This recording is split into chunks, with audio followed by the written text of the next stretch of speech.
शासकीय वैद्यकीय महाविद्यालय व रुग्णालय अर्थात घाटी रुग्णालय येथे शहरासह जिल्ह्याभरातून रुग्ण उपचारार्थ दाखल होतात। मागील 3 वर्षांपासून शासनाच्या वतीने 14 कोटी रुपयांचा निधी देण्यात आला असून अद्यापही त्या कामाचा श्रीगणेश करण्यात आलेला नाही। यासह अनेक सुविधांकरिता शासनाच्या वतीने घाटी रुग्णालयाला देण्यात आलेल्या निधीचा वापर योग्य प्रकारे होत नसल्याच्या तक्रारी प्राप्त झाल्याने पालकमंत्री संजय शिरसाट यांनी स्वतः घाटी रुग्णालयात प्रत्यक्ष पाहणी केली व माध्यमांद्वारे बोलताना सविस्तर माहिती दिली।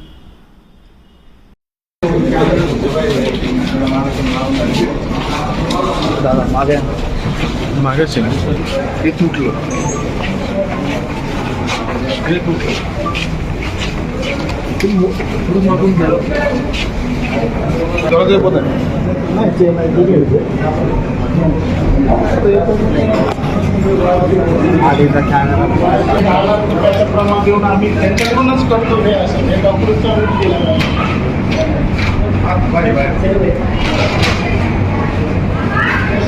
आम्ही केलं आमच्या बजेटमधून हे करायचं म्हटलं की नाही। आता ते काय होतं सर आम्ही काय करणार डॉक्टर म्हणून आम्ही पेशंट बघू हे काय करणार। मध्यंतरी सेक्रेटरी सर आले होते त्यांनी आम्हाला खूप दाखवलं होतं हे असं कसं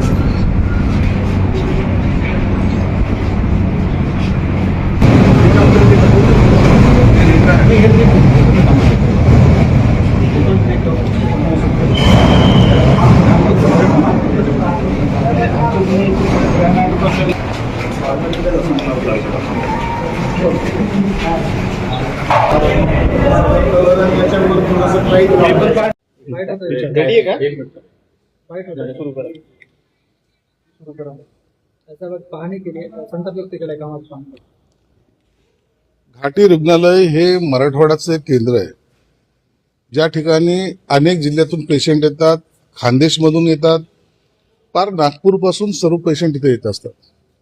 म्हणून त्यांना सुविधा देण्यासाठी शासनाचा सर्व प्रयत्न असतो।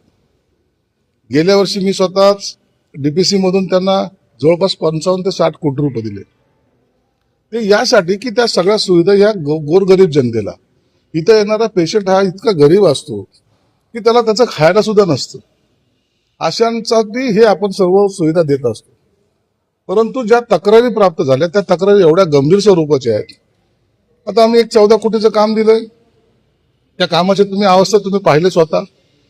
14 कोटी रुपये खर्च करून काहीच तिथे आउटपुट दिसत नाही, म्हणून मी तो संताप व्यक्त केला। आज आमच्याकडे चीफ इंजिनियर आहेत, डीन आहेत सोबत, आम्ही तो पाहणी दौरा केला। दरवेळेला डीनने स्वतः मला सांगितलं की मी अनेक वेळेला 10-10 लाखाच्या प्रमा देतो, मग ते काम का होत नाही, माझी घाटी सुंदर का दिसत नाही आणि सुविधा का मिळत नाही, हा त्याच्या मागचा उद्देश होता।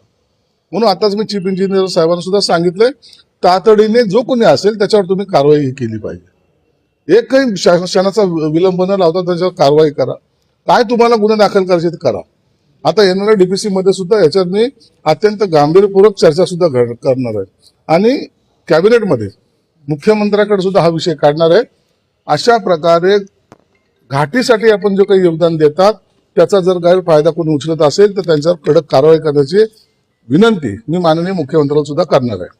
चित्र आपल्याला सगळं दिसलं, तुम्ही देखील ते बघत होतात, प्रत्यक्ष तुम्ही ते सगळं पाहिलं, घाटीच व्हेंटिलेटरवर असल्याचं खरं तर ते सगळं चित्र व्हेंटिलेटरच आहे तसंच दिसतंय ना। आतमध्ये आम्ही इक्विपमेंट देतो, सर्व सिटी स्कॅन आहे आमच्याकडे, MRI आहेत आमच्याकडे, अनेक मशिनरी उपलब्ध केलेल्या आहेत, मी अनेक ठिकाणी AC लावायचा प्रयत्न केलेला आहे, पण तरीही घाटीची अशी अवस्था पाहून पुन्हा आपल्यावर काही लोकांचा ब्लेम होतोच ना। मग घाटीमध्ये एवढ्या प्रमाणात भ्रष्टाचार चालतो का, हा एक मुद्दा आहे। म्हणून आता याची सखोल चौकशी करण्यासाठी मी आज ही भेट घेतली आणि सगळ्या ठिकाणची पाहणी सुद्धा केलेली। अधिकारी स्वतः सांगतात बिल सबमिट केलं पण तुम्हाला काम पूर्ण झालं, जसं आहेत ना असं काही रॅकेट इथे दिसते आहेत मला।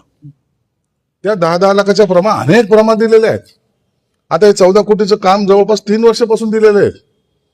आता मी त्या ठेकेदाराला विचारलं, तो म्हणतो आता 1 महिन्यामध्ये मी शेड कम्प्लीट करेल, म्हणजे मी जर आलो नसतो आणखी 6 महिने तर ते 6 महिने शेडच नसतं झालं। म्हणजे या पद्धतीचे जे काम करण्याची त्यांची पद्धत आहे ती मुळात चुकीची ना। म्हणजे कोणतरी यावं, व्हिजिट द्यावी, मग नंतर काहीतरी गोंधळ व्हावा, नंतर आम्ही कामाला सुरुवात करू, अशा पद्धतीने काम होत नसतं। म्हणून आज आम्हाला घाटी ही प्रायोरिटीची गोष्ट म्हणून आम्ही आज व्हिजिट केली. मला ह्या 15 दिवसामध्ये तुम्हाला याच्यावर सर्वांवर कारवाई झाल्याचं तुम्हाला मी दाखवून देईन. काही प्रमाणात कामं झाली प्रत्येक निकृष्ट झाले ते सगळे कामं बोगस झालेले आहेत. सीईने स्वतः त्याला व्हेरीफाय केलेलं आहे आणि त्यांनी स्वतः सांगितलं की हे कामं बोगस आहे, हे मी सर्व नव्याने करणार आहे. आणखी काही प्रश्न आहेत